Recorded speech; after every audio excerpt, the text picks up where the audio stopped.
Olá pessoal, sejam bem-vindos. Iniciamos este vídeo com o conteúdo da nossa terceira semana da disciplina de Língua Portuguesa 3. Nesta primeira parte, vamos falar de dois temas muito relacionados: a sinonímia lexical e a sinonímia sentencial, que veremos também que pode ser chamada de paráfrase. O que é a sinonímia? É a relação de significado entre palavras e expressões. É uma noção difícil de definir, né? Como assim identidade de significado? O que é exatamente? Bom, essa é uma questão que a gente vai olhar com cuidado ao longo de toda a disciplina. Mas o que é exatamente o significado, né? Essa coisa que a gente espera que as expressões linguísticas tenham algum tipo de identidade, né? São objetos no mundo, são objetos mentais, então essa é uma questão que tem que ficar sempre como pano de fundo ao longo de toda a nossa disciplina. Bom, ao longo do tempo, alguns filósofos, alguns pensadores se perguntaram: tá, será que a gente poderia definir a sinonímia como uma identidade de referência? Referência em que sentido? No sentido de que, olha, se eu olho para expressões como os alunos de letras da UFPR, que temos aqui em 1A, e os alunos mais legais de humanas, que temos em 1B, vamos imaginar que essas expressões alcancem lá no mundo o mesmo conjunto de indivíduos, ok? Eu tenho lá, eu posso alcançar lá no mundo os alunos de letras da UFPR, e esse conjunto tem um número determinado de indivíduos lá dentro. Vamos supor que a gente julgue que também os alunos mais legais de humanas são os alunos de letras da UFPR. Ou seja, esses dois conjuntos envolvem exatamente os mesmos indivíduos. Portanto, eles são idênticos referencialmente. Ou seja, eles alcançam lá no mundo os mesmos indivíduos. Podemos dizer então que as expressões em 1A e 1B são sinônimas? Não, né? Certamente não. Acho que a nossa intuição é de que essas expressões não são sinônimas porque elas não dizem exatamente a mesma coisa, apesar de elas nos levarem para o mesmo conjunto de indivíduos lá no mundo. Então, opa, já temos uma resposta prévia. Podemos dizer que a identidade de significado significa identidade de referência? Bom, já vimos que não. Esse me parece ser um argumento bastante razoável para que a gente não chegue a essa conclusão. Ah, a proposta mais ou menos aceita pela literatura é que eu tenho uma identidade de sentido. Mas o que é o sentido? Bom, a gente pode supor que é o pensamento expresso. Ah, o pensamento, professor, como assim o pensamento expresso? No caso das sentenças, é um estado de coisas no mundo. Tá? Quando a gente está diante de duas expressões sinônimas, a nossa intuição é que elas descrevem o mesmo estado de coisas. Bah, descrever o mesmo estado de coisas? Duas expressões? Como assim, professor? O que é uma expressão? Uma expressão é qualquer elemento linguístico, tá? Seja ele não necessariamente uma palavra, pode ser talvez até um morfema mesmo. Pode ser uma locução, ou pode ser até uma coisa maior, como uma sentença. Olhe para os dois exemplos em 2A e em 2B. Todo careca sonha descer uma ladeira de bicicleta com os cabelos soltos ao vento. Compara com 2B. Todo calvo sonha descer uma ladeira de bicicleta com os cabelos soltos ao vento. Veja que eu tenho dois elementos aqui, né? A palavra careca e a palavra calvo. Essa é a única diferença entre 2A e 2B. Então, podemos supor que tanto 2A quanto 2B dizem mais ou menos a mesma coisa, o que nos leva a supor que elas são verdadeiras na mesma situação, ou seja, elas descrevem o mesmo estado de coisas. Isso quer dizer que careca e calvo são sinônimos? Bom, intuitivamente sim, né? Parece que eu posso tanto usar calvo quanto careca para designar um certo estado de que é essa ausência de cabelo, quanto exatamente a pessoa precisa ter de cabelo, né, ou não ter de cabelo para ser chamada de calvo ou de careca, isso é uma questão que tem a ver com vagueza, que é um tema das próximas aulas. Mas, aparentemente, qualquer indivíduo que é calvo também é careca. Bom, talvez você possa ter alguma diferença sutil de sentido entre uma e outra. Agora compara 2A e 2B. 3A diz o seguinte: o Argemiro não se irrita quando o chamam de calvo, mas não suporta ser chamado de careca. Agora vejamos 3B. O Argemiro não se irrita quando o chamam de careca, mas não suporta ser chamado de calvo. Opa, agora se eu comparo essas duas sentenças, eu vejo que elas descrevem uma situação em que a irritação do Argemiro se dá em relação ao uso de uma palavra, calvo, e em relação ao uso de outra palavra, careca. Então, embora numa primeira instância a gente possa se perguntar, tá ok, a gente olhando ali para 2A, 2B, possa supor que calvo e careca sejam sinônimos ao descreverem essa ausência de cabelo. Agora, em 3A, em 3B, a gente tem uma outra situação, a situação em que o que causa a irritação do Argemiro é o uso de uma forma e em relação ao uso de outra. Ou seja, 3A e 3B não dizem mais a mesma coisa, embora eu apenas tenha trocado as palavras de lugar. Né? No em 3A eu tenho calvo trocada por careca, então ele não se irrita quando chama de careca, mas não gosta de ser chamado de calvo. Em 3B, o Argemiro não se irrita quando chamam de careca, então, mas não suporta ser chamado de calvo. Então, 3A e 3B não dizem a mesma coisa, portanto, não poderíamos assumir que essas expressões são sinônimas se eu considero esse caso. Então, o que explica isso? Opa, como eu falei, talvez a gente possa supor que careca e calvo, embora grosseiramente descrevam o mesmo estado, possam ter nuances de sentido, algum tipo de valor social diferente. Vejamos mais alguns casos. Compare agora as sentenças que a gente tem em 4. Em 4, nós temos uma série de termos: o menino, o guri, o piá, o garoto e o moleque. Então, em 4A temos o menino ganhou uma bola, em 4B o guri ganhou uma bola, em 4C o piá ganhou uma bola, em 4D o garoto ganhou uma bola e em 4E o moleque ganhou uma bola. Puxa vida, você pode pensar, tá professor, mas todas dizem mais ou menos a mesma coisa, não dizem? Eu estou me referindo lá, vamos imaginar que o sentido dessa expressão menino é uma criança do sexo masculino ou um jovem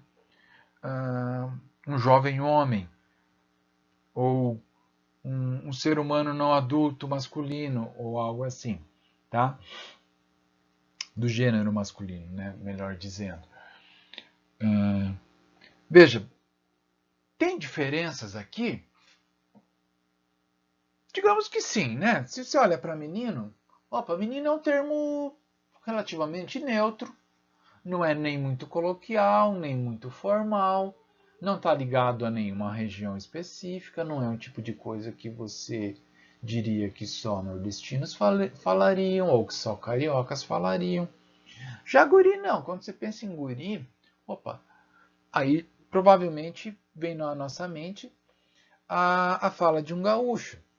Já, provavelmente você vai ter em mente a fala de um paranaense ou de um catarinense. Garoto, como menino, também é uma forma mais neutra, não está ligada a nenhuma região específica, não tem nenhuma conotação. de formalidade e, ao mesmo tempo, também não é uma forma arcaica, nem uma forma que é uma inovação. Moleque, moleque, pá, aí a gente já pode fazer considerações um pouco diferentes. Tem gente que pode supor que moleque tem uma conotação algo ofensiva, não? Você pensa, puxa, o moleque ganhou uma bola. Ok, talvez o moleque possa ser apenas um termo genérico, mas eu não estranharia se alguém visse algum tipo de conotação negativa no termo moleque. Tá? Então, embora num certo plano a gente possa supor que exista o que a gente poderia chamar de uma identidade conceitual entre esses termos, menino, guri, piá, garoto, moleque. Por outro lado, há pequenas nuances de significado, e essas nuances têm a ver com diferença de registro, diferença de estilo, ou diferença ligado ao dialeto. Todas essas diferenças a gente pode colocar dentro da sacola da conotação, né? Que são esses pequenos traços de significado, e claro que também são importantes, e que nos levam a concluir que não existe sinônimos perfeitos. Há quem diga isso pensando que, olha, a língua, enquanto um sistema, né, de comunicação, ela, né, como eu falei, há quem suponha que as línguas, enquanto sistemas de comunicação,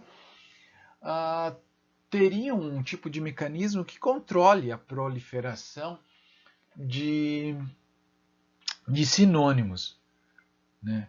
Você pensa, por que eu teria um sistema de comunicação que vai criar um símbolo para um significado que já existe? Opa, eu já tenho um termo para me referir a esses indivíduos que são crianças não, né? Enfim, crianças não adultas é redundante, né? Para esses seres, digamos, para esses indivíduos que não são adultos, mas não são bebês ao mesmo tempo. Então eu tenho um termo para se referir a esses indivíduos. E veja que ao mesmo tempo é um termo que pode receber marcas de gênero, como menina, guria. Né? Piá não, a gente não fala piá, piá é estranho, né? O piá é só masculino. Mas o garoto, a garota, a moleca, acho que tem, né? Moleca tem. Então, são termos que podem receber marca de gênero, tirando o piá ali, diferentemente de criança, que é um termo amplo e que não recebe marca de gênero nenhum, embora seja um termo de gênero feminino, né? A criança, embora possa ser usado tanto para falar de meninos quanto para meninas. Ok? Então veja, nesse sentido, em que medida uma língua permitiria a proliferação de sinônimos? Não tem, se a gente pensa em termos de eficiência comunicativa, não haveria necessidade de eu criar mais um termo para dizer uma coisa que já diz que os termos existentes na minha língua já fazem, né? já conseguem expressar. Então, a gente vê que quando eu tenho dois termos ou mais, um deles acaba ganhando algum tipo de coloração, de significado. Né? Então, veja, na medida que eu tenho menino e garoto, que significam, né, isso que significam, e são neutros, não tem nenhuma marca de registro, etc. e tal, esses outros termos, guri, piá e moleque, embora conceitualmente designem a mesma coisa, eles vão ganhar diferentes conotações. Seja essa conotação de registro, que é muito forte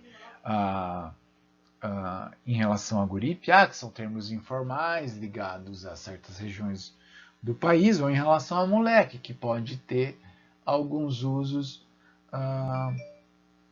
mais ofensivos. Né?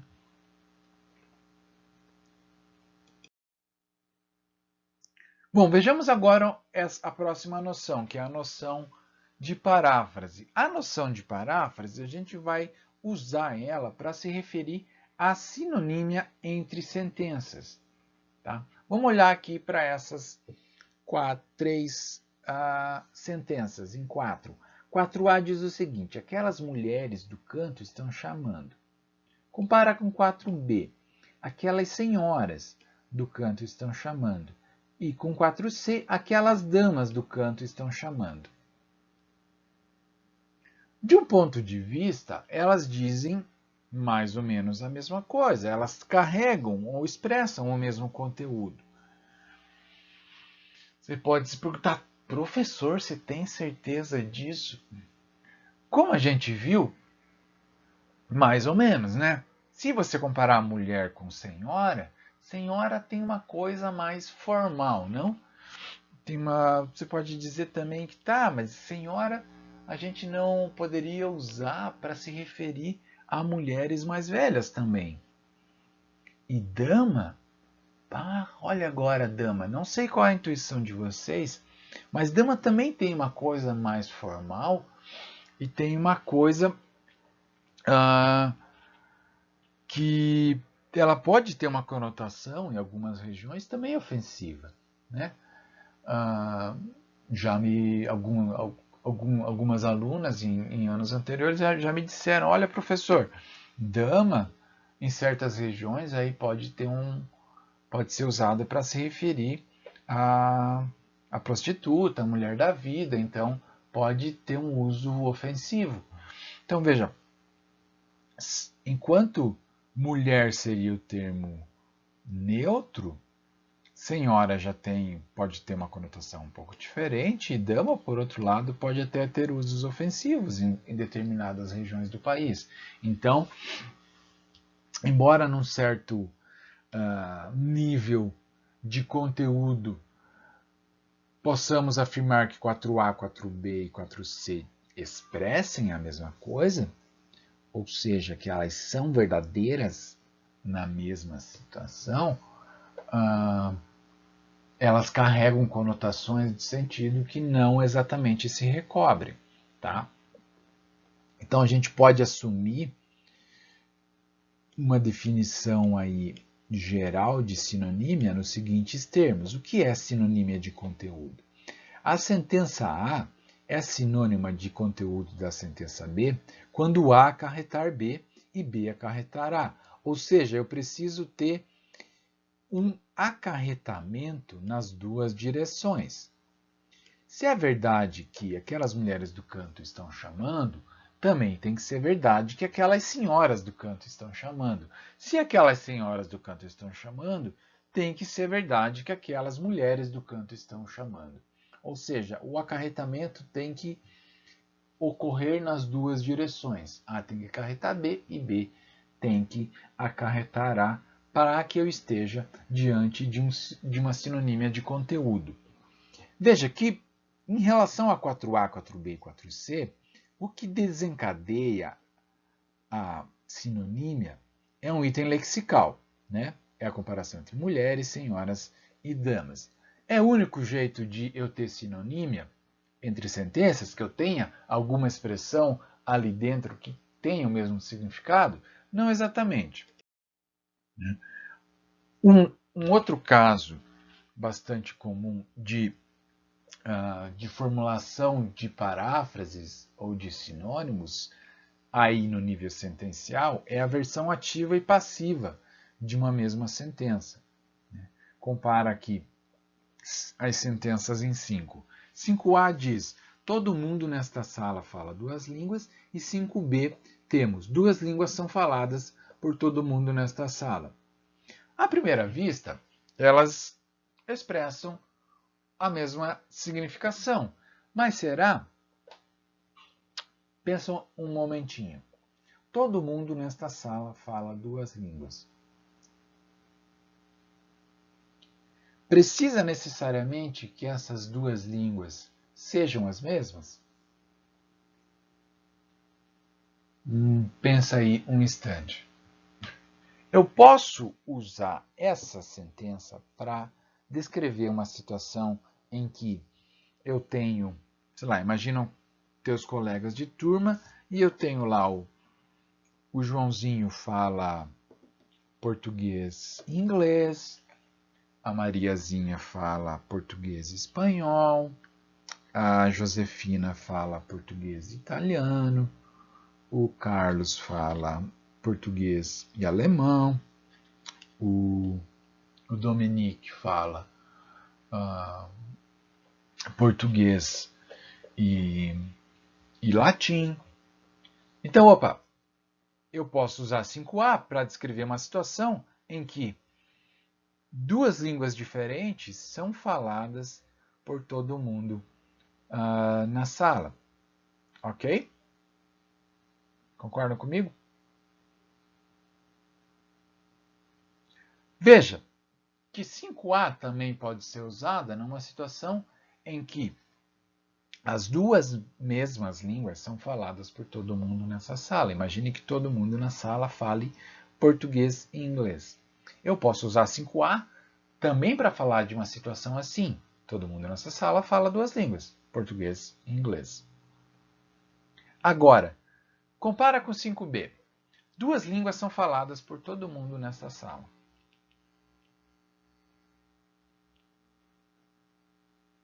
E agora, essas duas línguas precisam ser as mesmas?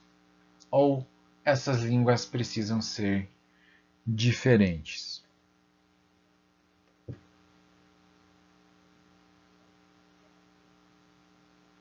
Há quem diga que a interpretação relevante tem que ser das duas mesmas línguas, não podem ser diferentes.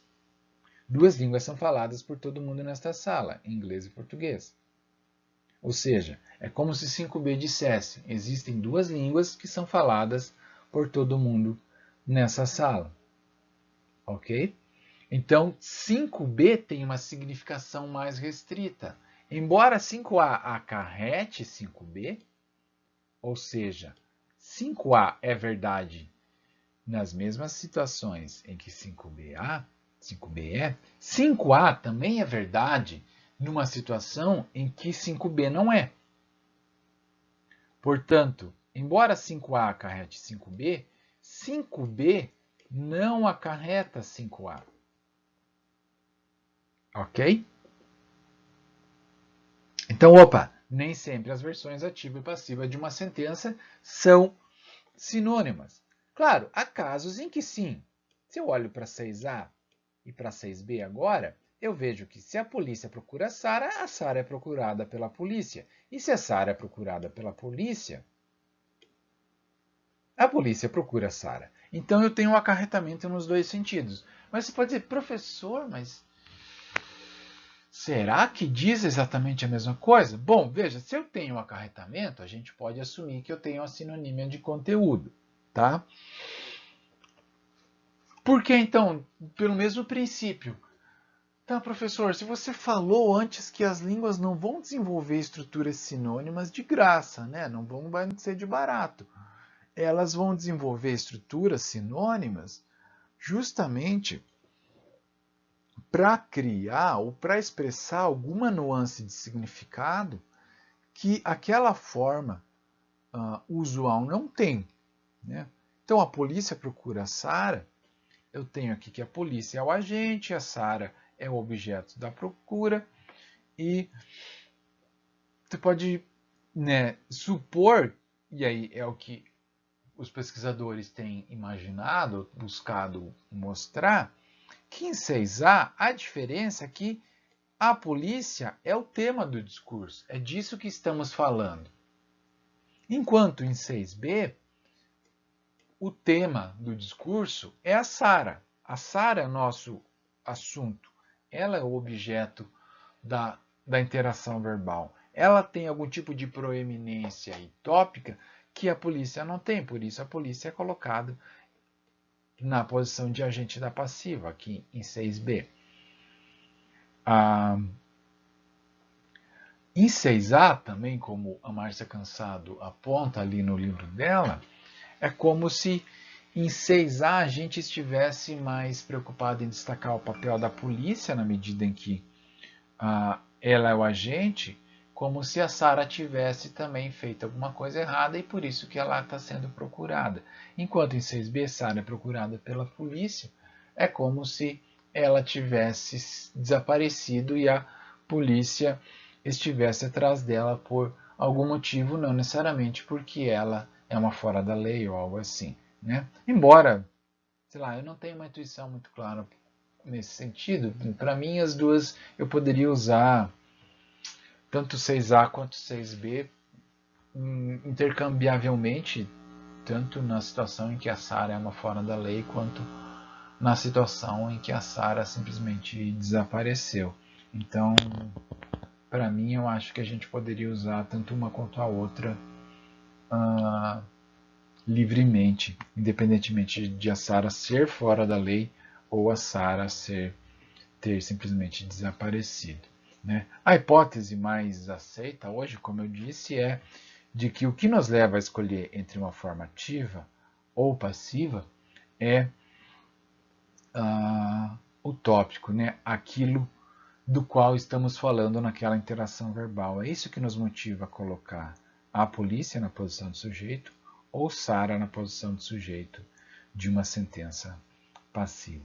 Claro, há outros motivos também, né? Depois, quando a gente olhar com mais cuidado para essas estruturas passivas, às vezes a gente quer simplesmente ocultar o sujeito, né? O agente o agente da passiva, que é uma estrutura em que a gente pode simplesmente dizer: ah, Sarah é procurada, o Sarah está sendo procurado, independentemente da menção explícita a quem é o sujeito da procura.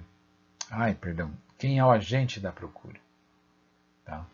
Porque tanto em 6A quanto em 6B, a polícia é o sujeito de procurar, e em 6B, a Sarah é o sujeito dessa oração, é a procurada. Né? Mas aqui em 6A, a polícia é o agente, é quem faz a procura, e em 6B, a Sarah é quem é procurada, né? É o objeto da procura. Aqui em 7, então, chegamos a uma definição de paráfrase.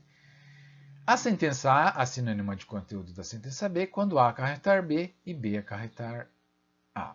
Então, uma sinonímia de conteúdo requer somente que as sentenças A e B sejam verdadeiras exatamente nas mesmas circunstâncias, citando aí as palavras de Márcia Cansado, conforme consta ali no nosso material de leitura. Então, concluindo, como a gente viu, a sinonímia é uma identidade de sentido e não de referência, ok?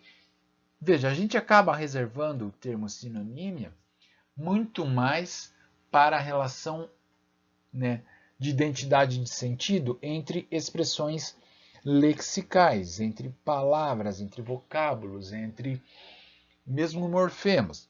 Tá? A noção de paráfrase a gente usa para abarcar a sinonímia de conteúdo entre sentenças.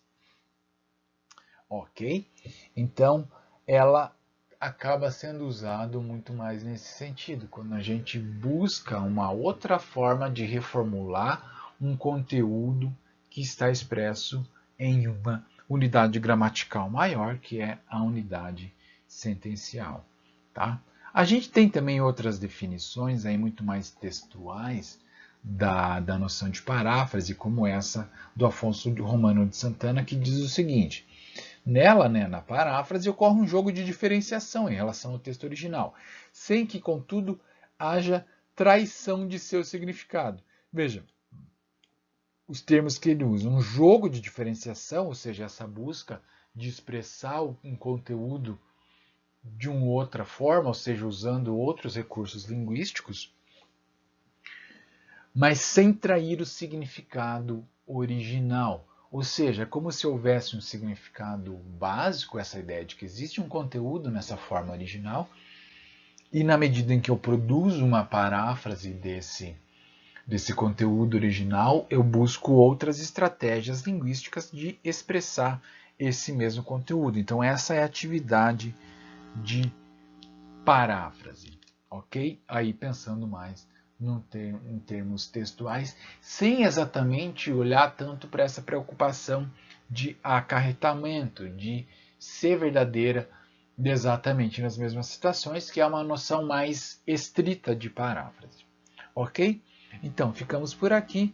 Nos vemos na parte 2 do conteúdo dessa semana. Até lá!